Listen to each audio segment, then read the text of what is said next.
Andy Jenkins, 2001. Ladies and gentlemen.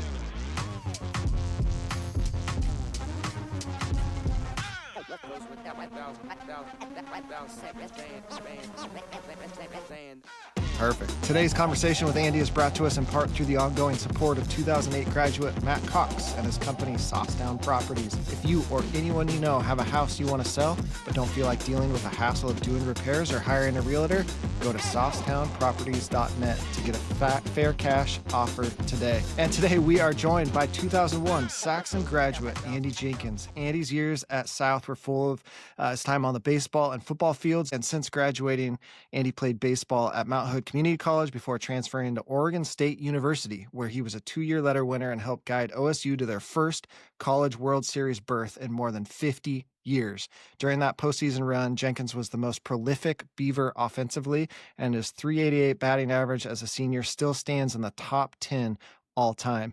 Jenkins was drafted by the Florida Marlins in the 2005 MLB draft, and in his time professionally played both with Florida and within the Texas system. He then entered the collegiate coaching world, helping guide Oregon State to its third national championship in 2008, before he also coached at the University of Washington, Cal State Fullerton, and most recently at the University of Southern California. Jenkins was inducted into our Athletic Hall of Fame this past year, and he now owns and operates Jenks Baseball, a private baseball training program out of the farm here in Salem. He and his wife, Jessica, are back home in the Pacific Northwest, raising their 4 kids, all under the age of 10.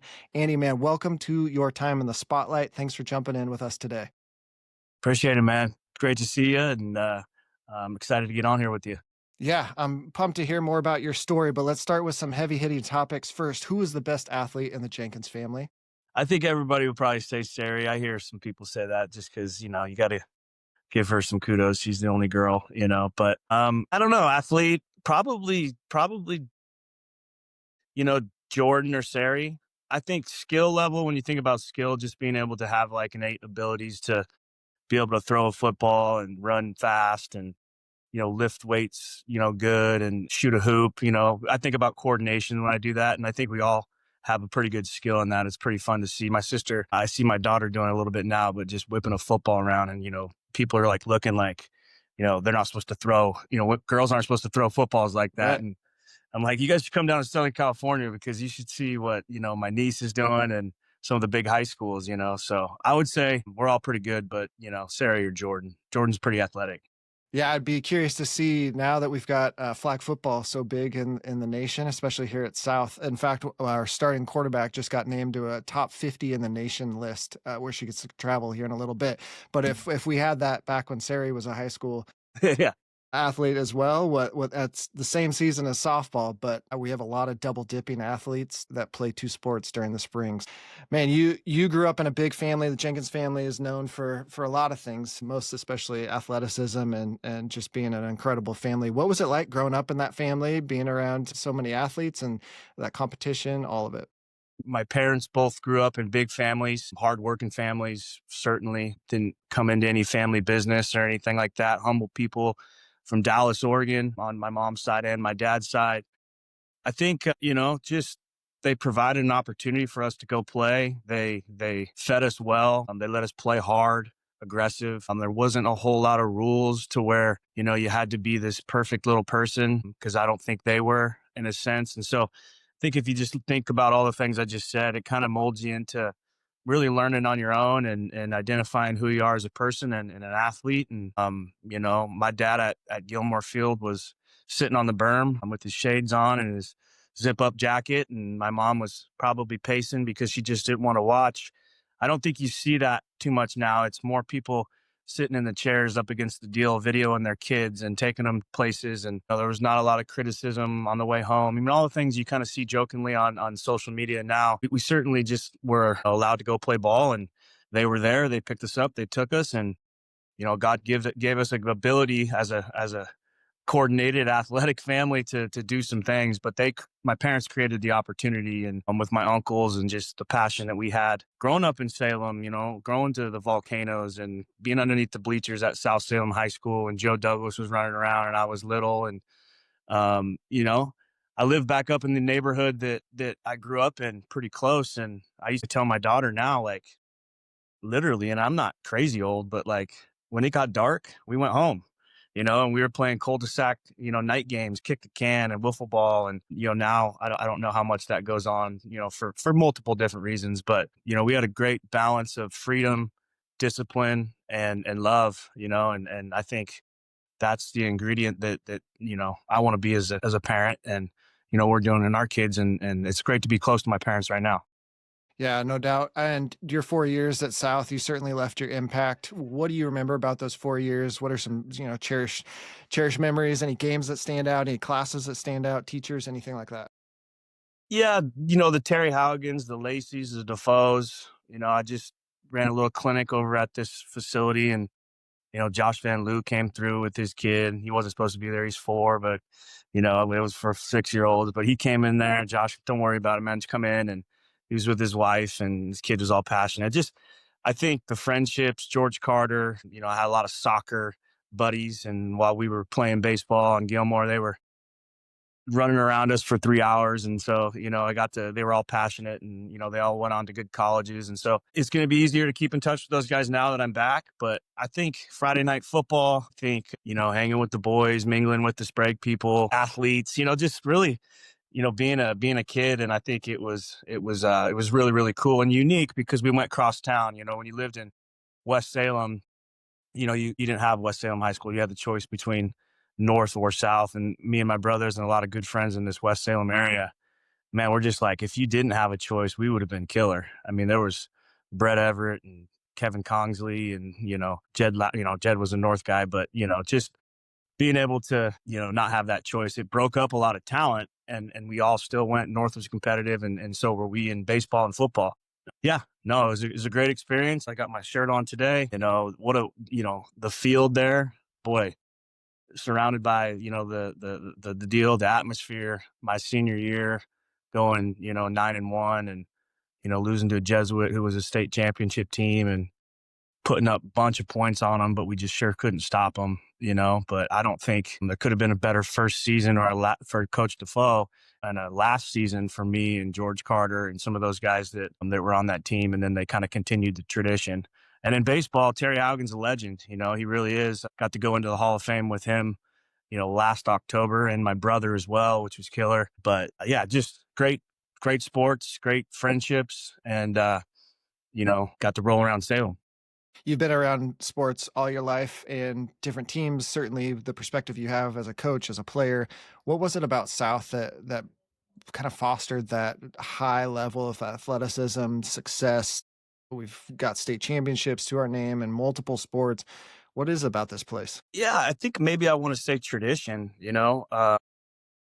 like I said, Joe Douglas, Mike McShane, Thalo Green.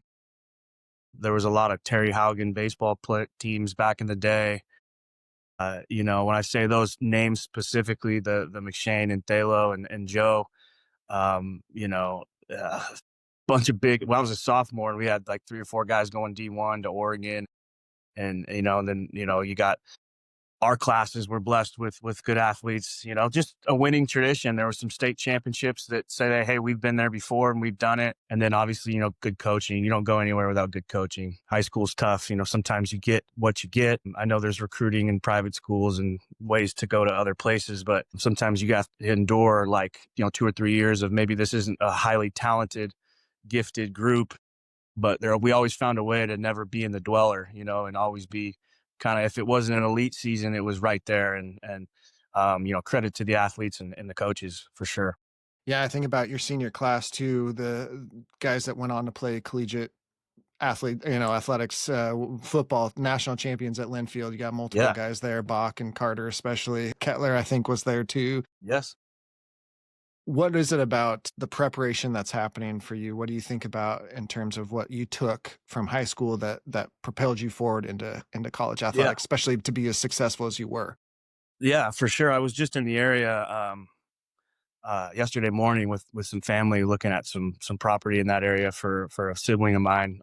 Just kind of everybody's, you could see the old down. I don't know what the field on the bottom down there is called, but in the summertime we had a series of uh, summer workouts, weightlifting, speed and agility. And I remember just, sometimes it was volunteer, sometimes it wasn't, but just being absolutely gassed, walking up those stairs, going to take a shower. And this is off season, and this is Lacey, and this is Defoe, and this is, Haugen, and so many coaches that like stayed there for a while and then kind of would, come back. A lot of coaches would go places and come back. And that tells you a lot about South Salem. But I remember coming into my own physically, whether it be leaning up, grabbing muscle weight on my arms, kind of seeing like stretch marks, and just knowing that like the work I was putting in as a sophomore and junior was kind of setting me up for not just my senior year, but to come forward. So there was hard work. We worked hard. We lifted hard. There was a discipline.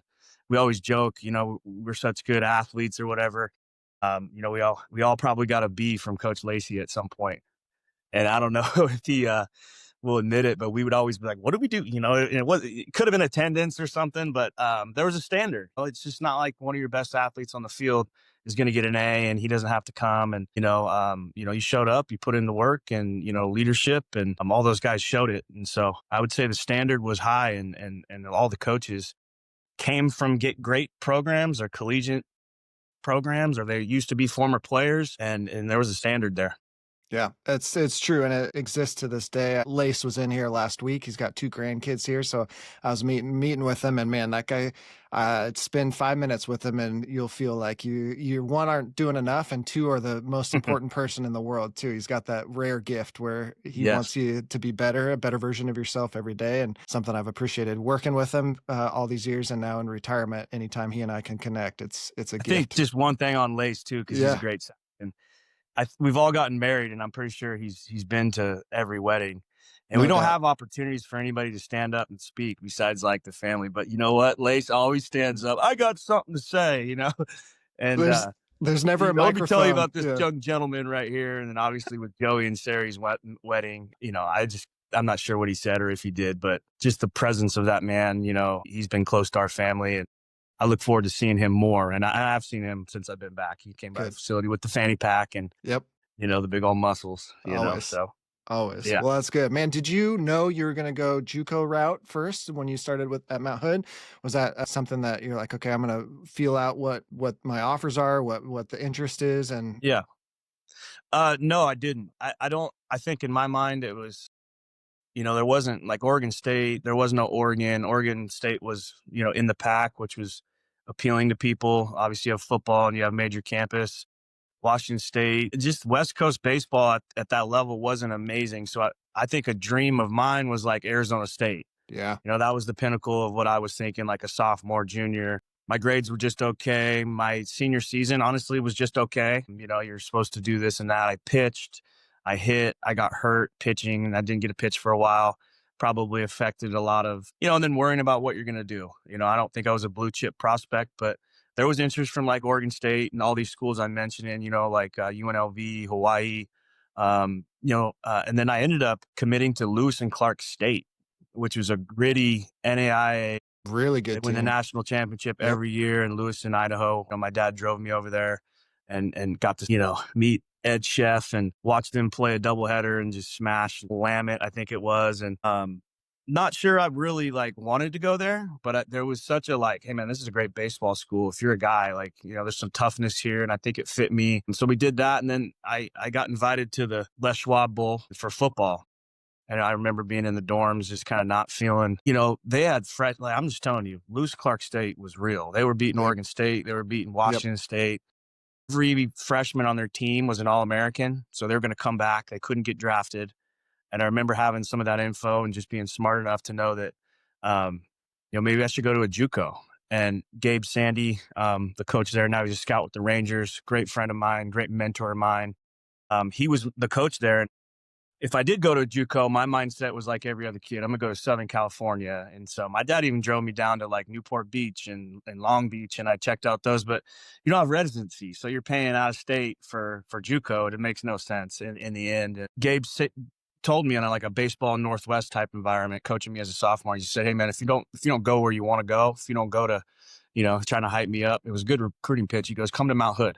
And Mount Hood, another school like South Salem, like Oregon State, like everywhere you've kind of if you follow my career as a coach or a player, there's just history, there's tradition, there's meat and potatoes about it, and there's a standard. And I went there, and it was the greatest thing, man. I moved up there, I got away from my parents, I got better in school, I got stronger, and then I got a lot of exposure because I put up numbers, and I became a leader. And then I got opportunities after that. So you see a lot of kids these days that just don't even consider JUCOs.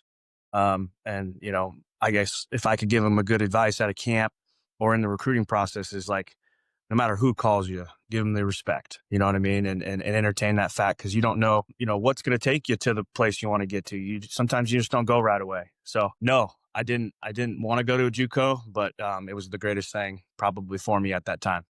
Especially now with the portal, you can go and basically rake for 2 years and Yeah. make a name for yourself and grow and develop if it's in the right spot, and what that then leads to for your follow next 2 years, 3 years at that higher level. So I can see the value in that, and that's what we try to, from a counseling perspective, when we're meeting with student athletes, try to talk to them about that experience of like, yeah, you can go and you can sit, or you can go to a different place and spend 2 years developing, and you just never know what your body's going to do. You never know what actual work ethic's going to, how it's going to play Yep. out for you. So it's good to hear Well, that was nobody your wants experience too. to, nobody wants to wait their turn anymore. Right. We had a senior. I remember he said something to me on the plane. Kids these days they either go somewhere or they go play somewhere. Yeah.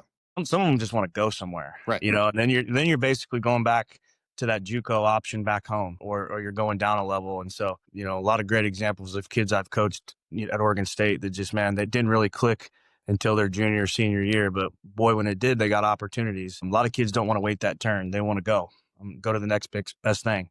Transfer portal, Right.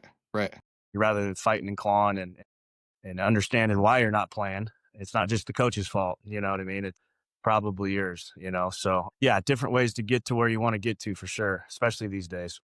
From a just player perspective, you've played at every level imaginable. What advice would you give high school athletes, as a former player? Separate yourself as a coach, maybe, if that's possible, but Yeah. just as an athlete, as a player, what advice Yeah. would you give them? There's athletes sometimes that just train and they get ready for the draft and where they're going to college. And every coach I've ever been under has been old school, and they absolutely hate that. And I think it's the biggest turnoff. And so some of these particular players, you're telling them, enjoy what you're doing now. You just asked me all the things about high school. Don't let that go by. Go to prom, go to Sherry's or wherever, you know what I mean? Meet at Taco Bell or South Salem. Like, we have Bill Swancut. I saw him the other day, and he's like, remember we all just meet at Taco Bell and everybody would just be pulled up and nobody's doing anything. We were just at Taco Bell because it was kind of like the halfway point. But like, enjoy your season. Go with Coach Price and win a championship, truly. And maybe even, put yourself on the line as one of the better players and gain a leadership that's going to take you a little bit more prepared to college. And so they want to go. They want to go. They want to get to where they want to get to. And sometimes you forget where your feet are. And, my advice to those high school kids would be like, just practice hard, play hard, whether it's at the farm or it's in a cool facility or it's at the upstairs gym on the right side. You know what I mean? There's going to be bad fields you play on. There's going to be cold, wet, windy days. Embrace them all because someone's watching. The scouts and the college coaches. And so just be where your feet are and really embrace what's going on right now, and don't worry about what might happen or what might not happen. That makes me think of the transition in identity, the transition for you to go from a D1 player to MLB, that grind and climb to get to AAA for you, which is the almost highest level you can get to, right? And then to step out of that, the playing into coaching.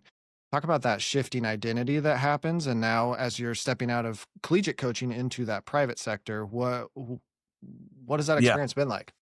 Yeah, for sure. It wasn't anything I always expected. Professional baseball was something I knew I could probably do because, scouts talked to me at, Mount Hood and said, hey, if you caught, you maybe have an opportunity.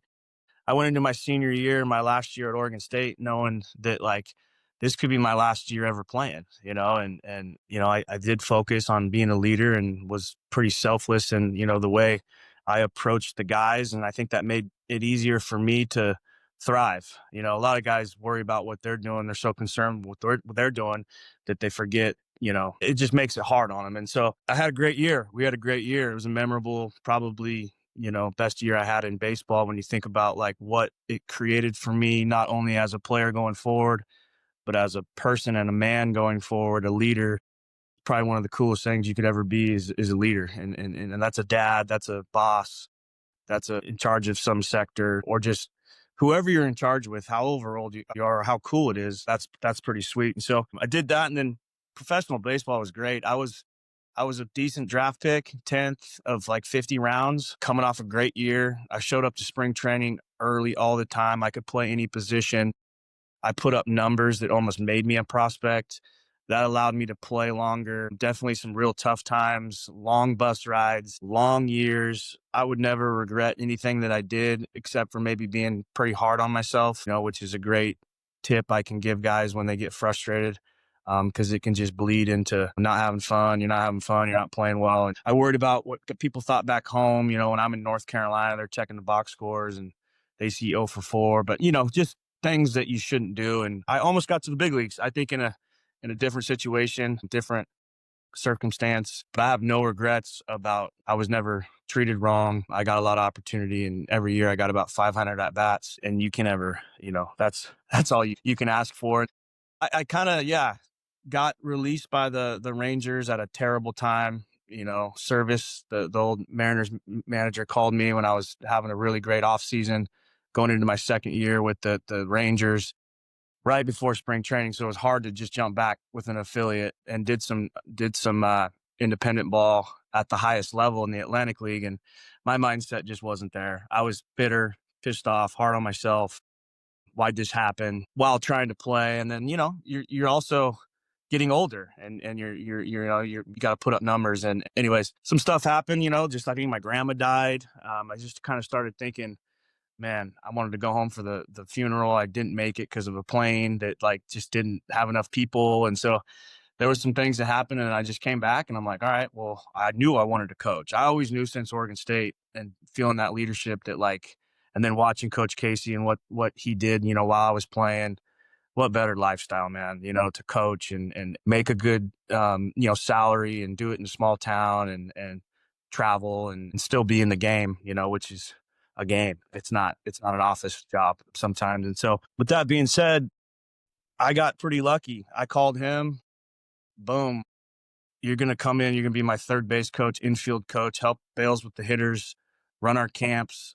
And I wasn't shocked, because I think I expected maybe, I don't know, I had confidence, but it was definitely nerve wracking. You know what I mean? Like coaching third base and high baseball. And our first year, the year I got married to my wife in 2013, we went to the College World Series and had just a killer group, and we fell short, but we won 2-3 games there. And then got to coach with Cates and Bales and Yeski pretty much all the way until the end. And so that transition you're talking about, no, it wasn't as hard as it is on some people, because, if you do want to go coach in baseball, there's not a lot of money in the early stages of it. And it's a grind, even if you're a volunteer, or even if you are at a great program, it's a lot of hours for what you have to do. And if you want to do the high school ranks, you're doing it because of passion. You probably have to work at the school and be a teacher. That's why travel ball is exciting for some young coaches, is because there's maybe more money into it. And so luckily for me, the identity stayed there, and I jumped right into something I was really passionate about, and that was Oregon State baseball and coaching. And so it helped me. But I certainly have some buddies, and certainly have some former players that I know it can get real dark when you've done it your whole life, and then all of a sudden it's gone. So for me, I got lucky, and I was blessed to kind of be in the right place at the right time. Yeah, and I think it's a testament too. I'm confident that it's a testament to the time you put in with those guys, and like you said, the tradition, the legacy that exists at a place like Oregon State, that you can have an impact as a player, and those coaches, those players are still in the fold, right? And that you can make a call, and they can trust, they know they're taking that call for a reason, right? And they're finding a spot, let alone a third base coach, someone running their off-season program, that type of stuff. That's a huge testament to you too. Share about what you're doing now. What brought you back to Salem? For sure. So didn't want to leave USC. Didn't want to say I didn't want to leave LA or Orange County is where we live. Beautiful weather. Boy, going to the beach, and my wife likes Disneyland, and the kids the swimming pool. Joey and Sari, my sister and brother-in-law, live down there, and the pictures, and it's amazing. 4 kids under 10. wife working full time to get to work from where we lived, where we were kind of home based. It's a lot of car time. It's a lot of, 3.5 hours. You justify it with recruiting calls, and you're coaching at USC and you love your staff, and we're building something that used to be amazing and we're bringing it back under Coach Stankiewicz. But just kind of got to the point where, the region, the travel, cost of living, getting home when my kiddos are already in bed, getting up and not really spending the morning, just getting them some breakfast and maybe even getting them breakfast and, trying to get them to daycare or school. And if you're a little bit early, you stop and get them a donut. The lights aren't green the whole time. Stuff that just got a little bit taxing.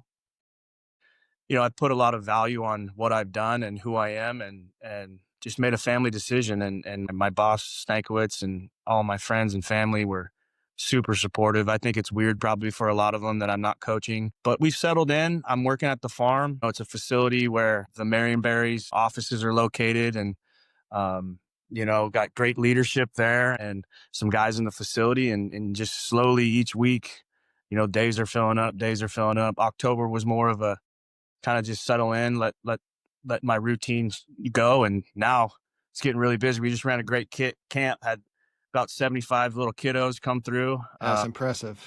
And, for the first one and the space we have, which was awesome. A lot of former, buddies of mine that we were just talking about bringing their kids through was cool. And so just training athletes, man, one-on-one groups.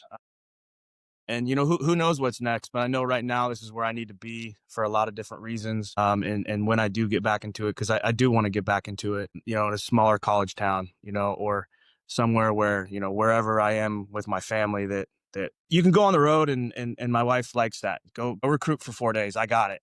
But I think when you're home and you're not recruiting and you still feel like you're away, that's where it just kind of got to us. And we're going to miss this spring, and I certainly miss it this fall. But I get up in the morning, I get to take my kids 2 minutes to school, come home, hang out with my other two little ones. And then, my parents are close by when I got to go to the facility in the evening. So I'm back home, hanging out with family, trying to be better in any aspect I can. And I still got the game, I still got the cage and the people close if I need a fix of friendship or, memories. It's been cool so far. I imagine the baseball community in Salem, even the softball community in Salem, knowing you've got a couple daughters as well that are coming our way. It's just an exciting time. So we appreciate the fact that you're back and investing in some of our athletes too here at South. Sure. Let's jump into our big three questions. These ones are brought to us by the Saxon Success Fund. If anyone has any questions about the Saxon Success Fund, they can go to saxonsuccessfund.org. All with the intent and purpose of transforming South from one of the best schools in the state to best schools in the nation. So, Andy, three questions for you. Number one, knowing where you are today, who got you to this point? Who would you point to that? My dad, for sure. I think not teaching me how to throw or how to hit or, breaking down video with me, just creating opportunity and being there for me as far as like the support, definitely there's discipline there, but I think you are who your parents are in a sense. And my mom is the loving, nourishing, loves her kids, lives through her kids. And then my dad's a little bit tougher in a sense of discipline and work. And I think you just take those two blends, and I'm a dedicated baseball coach that will discipline you and work you hard, but then I'll love you at the same time. And I think that's how you got to coach.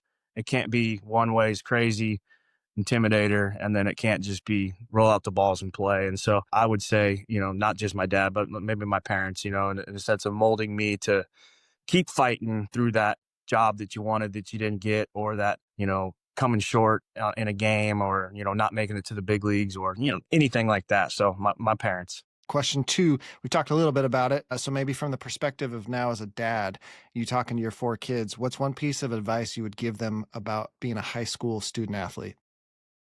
Yeah, I think easy.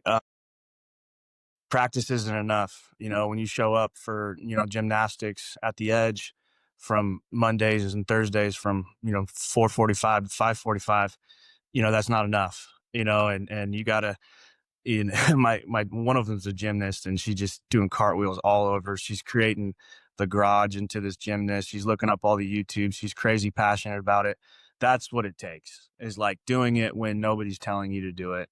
working hard at the things, and that's just at school too. Hey, I've gotten to meet with their teachers, and hey, you're not doing this that well. Well, you got practice when you get home. They might rule out homework these days and at your school, which I don't understand. But at the same time, let's create homework. Let's get better at that. And then for my other daughter, she's relentless too. I mean, whether we're at a birthday party, if you see a ball and you see a hoop, she's doing stuff. And so I think I've done a pretty good job so far, with that. But you gotta put in the extra work. It's certainly everybody's doing what you're doing if you're just doing what's organized by the coach, So whether it's academics or whether it's, on the field or in the weight room, especially, you gotta go harder and when no one's watching. Question 3, if you could transform South High or high schools as you know it, what would you add or change about schools? Probably the transfer stuff. I just, I talked about battling through stuff. It's just so easy to get another address or, you know, move, just move. We're going to go, so many kids that I train that I don't even ask because I know, that, they live somewhere else or they go to school somewhere else basically because the team's not very good. Well, I know a lot of great players that played on not very good teams, and a little example with my daughter is she's been on some basketball teams that are not very good and she's asked to do everything and it's been taxing on her. And then she's also, she's pretty good. Like, I'm gonna be honest, she's pretty Yep. good. And so when she gets on the other one and she has the ability to like breathe a little bit, it's amazing. So she's learned a little bit of both. And I've been on good teams, I've been on bad teams. But I've always been kind of loyal to where I've been and I always will be. But just looking for the next best thing is probably, the end result is going to probably not be so good. Yeah, that's great. Well, we'll close with our rapid fire questions. These ones are brought to us by Bickler Dentistry, Dr. Corey Bickler over there. Shout out to Particularly. him and his team. Yep, I recognize that one. Favorite TV show or movie, Andy? Man, probably Sandlot, and like, yeah, it's good to watch, but I love when my kids watch it. I know. Isn't that so fun? Especially yeah, Yes. you know what I mean? Yes. It's funny. All I can think of is Home Alone because that's all these kids watch right now. But, it's a Christmas movie. That's because we're in it. But probably, yeah, just Sandlot or Major League, baseball movie. Yep. Yep. That's good. Hey, favorite pair of shoes you've ever owned? Jordan 11s. Yeah, I got a good collection of those. My brother's got a good collection of them. I don't wear them because it's not really an everyday shoe. We all kind of collect them. But then, if there's a good evening or some event where you want to throw on some fresh kicks, I'm definitely been a guy I've always told guys the day starts from the ground up. So you can't get up and put on some crappy shoes. You know what I mean? Wash them up. And so Jordan 11s, I think, are probably the best shoe ever. It's Low a good top too. Low top too. 11s. Yeah. Okay. Okay. It's a good call. Favorite spot to eat here in Salem? Waller's Pizza. Yeah. I Waller's mean, over Paddington's. come on. Yeah.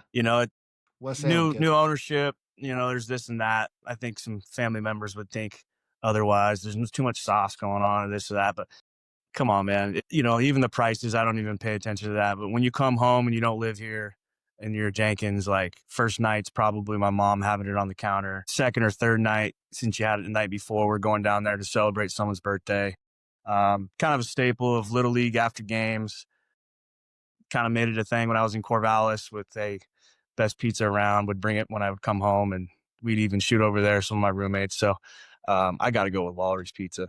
Okay. Waller's it is. Best stadium you've ever played in or coached in? Yeah, Ameritrade, Omaha, 2018, national champions. Tough to top that. Arkansas, 3-0. Kevin Abel throwing a shutout. Kind of a pinnacle of what you do. I think that moment probably tells me that stadium, but, Goff Stadium too. I mean, come on. What my group in 2005 and the teammates I had and the coaching staff bringing basically a program that was funded because we're in the pack and had big football and had a good coach. And Coach Casey had to kind of wait some time to get the right pocket and what that place is like. When I played there, when I coached there, and when I coached against it, it was a factor for sure. Not so much for me. And you try to prepare your kids when you go in there, and it doesn't matter how much you coach them, or how much you tell them, or how much you get them to breathe or understand that it's just the game. Those fans are special. That place is special. Shout out to Goss Stadium for sure. Quick random sports psychology question. What's it like coaching the number 1 draft pick as you see that future for him coming your like his way, you know what's coming. How do you keep him in the moment? How do you keep him present? How do you keep him, focused and locked in? You just do what you can control. That kid, and I threw good DP to him. We did some drills together. I had suggestions. I think he respected me and the staff. But that was bloodlines of his father, his grandfather, to do what you just asked to do. Because I've said this before, and Conforto did it, Madrigal did it. When you're supposed to be something, our teams at Oregon State did it. When you're supposed to be something that is extraordinary, the number one pick, the national champion, which is so hard in baseball, and you do it, that's pretty special. And it comes with the gift. You're always going to have the gift, but the mindset has to be there. The work ethic, and Adley Rutschman for sure, growing up he was a born, he's a Sandlot, right? Just a gamer. He's Benny the Jet, Yep. he's different. He's Yep. different than all those guys. And I think he's going to have a great comeback here this year. And it's a tough game. It's hard to do. And he's done pretty well. He's still young enough to where breakout's coming for sure. Yep. That's great. Any last shout outs you want to give? No, thank you, man. I know it's been, a couple of times trying to get this in and my routine coming back. I appreciate you doing all of this. I've followed it since I've followed it, and seen former friends and people I didn't know, and, the Haugans, the Lacey's, the Defoes, the friendships, the teachers. And then it's cool to kind of be a part of some of those kids now. And I know more Saxons are going to be coming, and some of them are tiny, and the future's bright. So I got 2 of them myself heading our way. there we go. Yeah. Sweet. Anyone else we should spotlight? Saxon grads. Yeah. I saw you just did Ollinger. You've done John Ollinger. Yeah. What he's doing is great. Love that guy.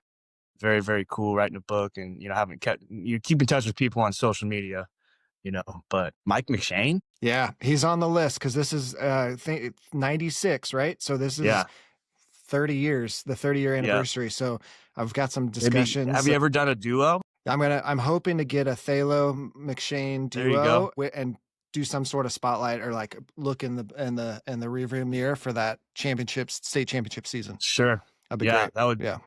That'd be pretty cool. One quick thing is Jeremiah Dominguez. I know he was supposed to go in the Hall of Fame with us, but I don't know where he was with my brother. I saw him on the email chain, but he's given my daughter a basketball lesson so far. So good. We're trying to, he's bouncing around to different facilities, but he does a great job, man. Yeah.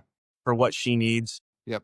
Is not dad. It's not just her coaches, but a little bit of private training on dribbling and stuff. And so if you can track him down, he'd probably be a good one. Yeah. He and I text every once in a while. So I'll see if I can pull him in. I think next year we're going to actually do the Hall of Fame for him. So it'll work out. Well, man, we appreciate you. Thanks so much for your time, especially on a great Monday afternoon. Hope you get some time with the family tonight, and just appreciate you, all you're doing, continue to do, have you back in the community. It's going to be pretty amazing. All right, man. Thank you so much. Thanks, Ryan. All right. Thanks, Andy. See you. That does it for our conversation with Andy. Man, Andy, thank you so much for spending the time just to catch up and share a bit about your story. And thanks to anyone else still listening. We appreciate you for tuning in. As always, we want to thank Saxon Success Fund, Matt Cox at Sawstown Properties, Dr. Corey Bickler at Bickler Dentistry. And again, thanks to all of you for tuning in. We hope you have a great week. Go Saxons.